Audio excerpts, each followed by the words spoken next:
20 থেকে 25,000 টাকা বাজেট, বলা যায় যে মধ্যবিত্তের বাজেট, একটা মিড রেঞ্জের বাজেট। এই বাজেটে অনেক কনফিউজ থাকতে হয় আসলে কোন সেটটা বেটার। বর্তমান সময়ে এই বাজেটে নোট 12 এই সেটটা অনেক পপুলার। সো এই ডিভাইসটা কেন পপুলার বা এই ডিভাইসটা কেন আপনার জন্য বেটার, আর কোন কোন দিকগুলো এই ডিভাইসের বেটার হতে পারতো, সেই বিষয়গুলো নিয়ে আজকে আলাপ করবো সুমাশ টেক ভিডিওতে। আমি মাহমুদুল হাসান জাহিদ। বক্স খুললেই প্রথমে নজরে আসবে আরেকটা বক্সটায় কি আছে একটু দেখি। সিম ইজেক্টর দেখা যাচ্ছে একটা, আর বক্সের ভেতর একটা ব্যাক কভার আছে।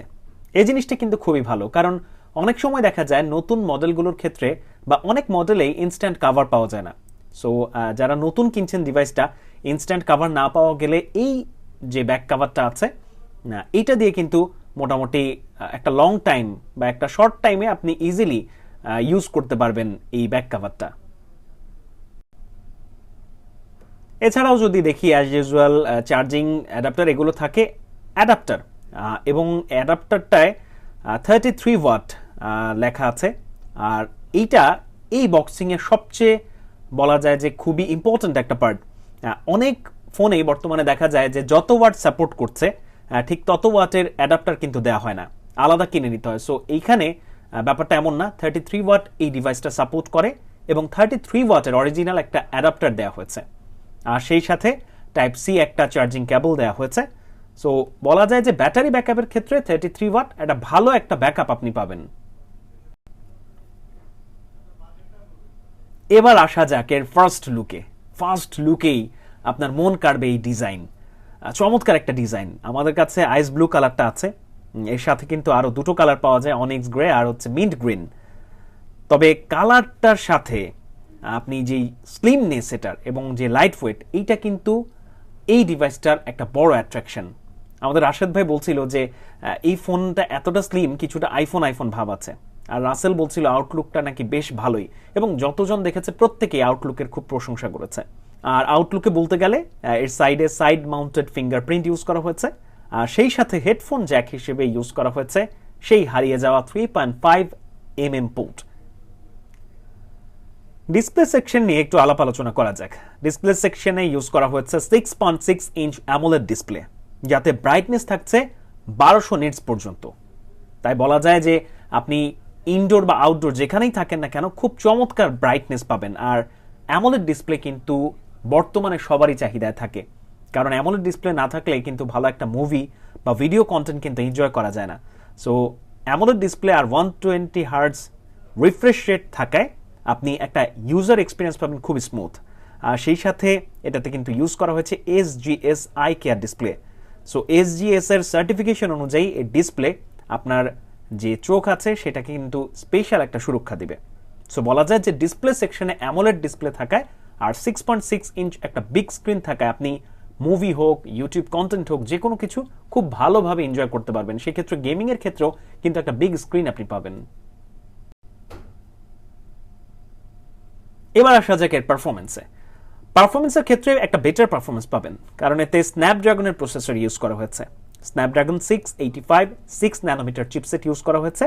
তাই মাল্টিটাস্কিং বা বেসিক রাফ ইউজেও মোটামুটি এই সেটটা আপনাকে খুব ভালো একটা পারফরমেন্স দিবে। বর্তমানে পারফরমেন্সের ক্ষেত্রে অনেকেরই আগ্রহের জায়গায় থাকে এর গেমিং।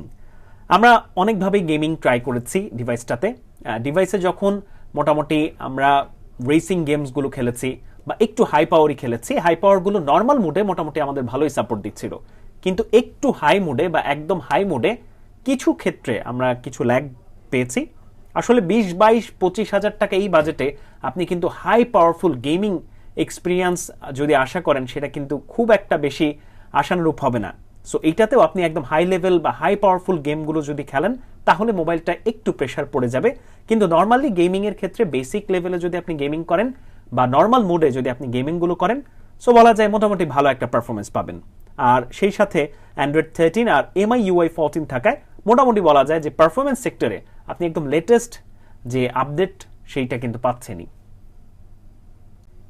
ক্যামেরা সেকশন বর্তমানে প্রত্যেকটা ইউজারের মূল আকর্ষণের জায়গা থাকে ক্যামেরা। যিনি ছবি তোলেন বা তোলেন না, প্রত্যেকেই কিন্তু চায় তার মোবাইলটায় ভালো একটা ক্যামেরার স্পেক থাকুক বা খুব ভালো কিছু ছবি উঠুক। এর মেইন ক্যামেরা ইউজ করা হয়েছে 50 মেগাপিক্সেল, আর আলট্রা ওয়াইড ইউজ করা হয়েছে 8 মেগাপিক্সেল, আর ম্যাক্রোতে ইউজ করা হয়েছে 2 মেগাপিক্সেল। আপনারা দেখতে পাচ্ছেন আমরা ছবিগুলো তুলেছি, কিছু তফাৎ যাতে আপনারা বুঝতে পারেন ডে লাইটে। আর সেই সাথে সাথে সেলফিও কিন্তু দেখতে পাচ্ছেন, সেলফিতে 13 মেগাপিক্সেল ইউজ করা হয়েছে। সো বলা যায় যে বাজেট অনুযায়ী ক্যামেরা মোটামুটি ভালোই, আপনাকে ডে লাইট বা হচ্ছে বেসিক ইউজের ক্ষেত্রে মোটামুটি একটা ভালো পারফরমেন্স দিবে।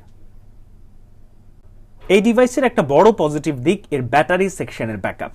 ব্যাটারি সেকশনে কিন্তু 5000 মিলি অ্যাম্পায়ারের একটা ব্যাটারি ইউজ করা হয়েছে।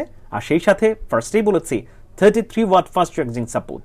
আর যেহেতু অ্যাডাপ্টারটাই আপনি পাচ্ছেন 33 ওয়াটের, তাই চার্জিং ব্যাকআপ বলেন বা স্পিডি চার্জিং এর ক্ষেত্রে খুবই ভালো ব্যাকআপ পাবেন।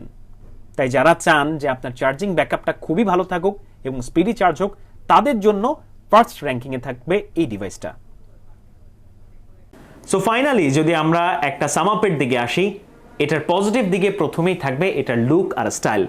যারা একটা স্টাইলিশ ডিজাইন বা স্টাইলিশ একটা লুক চাচ্ছেন, তাদের জন্য ফার্স্ট প্রায়োরিটি যদি ডিজাইন থাকে, তাহলে বলবো নোট 12 আপনার জন্য খুবই বেটার একটা অপশন। আর এরপর এটা ডিসপ্লেতে আসা যায়, কারণ ডিসপ্লেতে ইউজ করা হয়েছে অ্যামোলেড। আর বর্তমান সময়ে অ্যামোলেড ডিসপ্লে না থাকলে কন্টেন্ট ওয়াচিং বা গেমিংয়ের ক্ষেত্রে ভালো একটা ফিল পাওয়া যায় না। সো সবাই চান যে অ্যামোলেড ডিসপ্লে। এই বাজেটের আশপাশে অ্যামোলেড ডিসপ্লে পাওয়াটা একটু টাফ হয়ে যায়। তবে নোট 12 অ্যামোলেড ডিসপ্লে ইউজ করা হয়েছে, আর সেই সাথে সাথে স্পেশাল আই কেয়ার ইউজ করা হয়েছে। আর 1200 নিটস পর্যন্ত ব্রাইটনেস থাকায় আপনি মোটামুটি ডিসপ্লেতে খুব ভালো একটা ব্যাকআপ পাবেন বলাই যায়। আর সর্বশেষ এটার আরও বড় একটা বেটার অপশন হচ্ছে এটার চার্জিং ব্যাকআপ। 33 ওয়াটের একটা অ্যাডাপ্টার সাথে দেওয়া হয়েছে।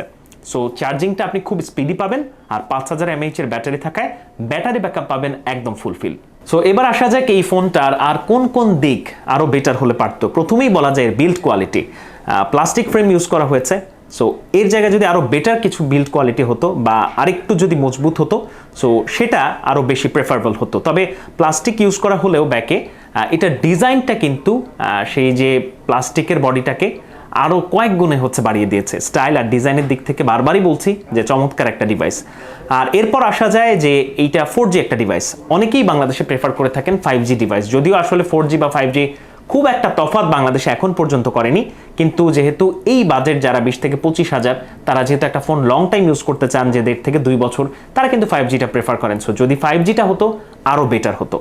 আর সবশেষ এটা যেটা বলতে হয়, আমরা গেমিংয়ের ক্ষেত্রে কিছুটা ল্যাগ পেয়েছি। আপনি যদি হাই লেভেল গেমার হন, যে আপনি হাই লেভেল বা খুব বেশি ভারী যে গেমগুলো আছে বা খুব বেশি যে গেমগুলো আপনার মোবাইলে প্রেশার সৃষ্টি করে, সেই ধরনের গেম যদি আপনি খেলেন, সেক্ষেত্রে কিছুটা ল্যাগ আপনি পাবেন। বাট আপনি যদি নর্মাল গেমার হন বা হাই পাওয়ার যে গেমগুলো আছে সেগুলো যদি নর্মাল মোডে খেলেন, তাহলে মোটামুটি ভালো একটা বলা যায় যে ফিডব্যাক আপনি পাবেন। তবে যদি আপনার ফার্স্ট প্রায়োরিটি থাকে গেমিং, সেক্ষেত্রে এই ডিভাইসটা আপনার জন্য কিছুটা উইক পয়েন্ট বেয়ার করে আনবে। সো সব দিক মিলিয়ে বলা যায় স্টাইল, লুক, চার্জিং ব্যাকআপ বা হচ্ছে স্ন্যাপড্রাগনের প্রসেসর ভালো একটা অপশন হতে পারে নোট 12। সো ফাইনালি যারা ডিসিশন নিয়েছেন নোট 12 এই ডিভাইসটা কিনবেন, তারা চলে আসতে পারেন সুমাশ টেকের শপে, আর বাসায় বসে অর্ডার করতে পারেন আমাদের অনলাইনে। আর এই ভিডিওটি যদি ভালো লাগে, অবশ্যই সাবস্ক্রাইব করতে ভুলবেন না আমাদের ইউটিউব চ্যানেলটি।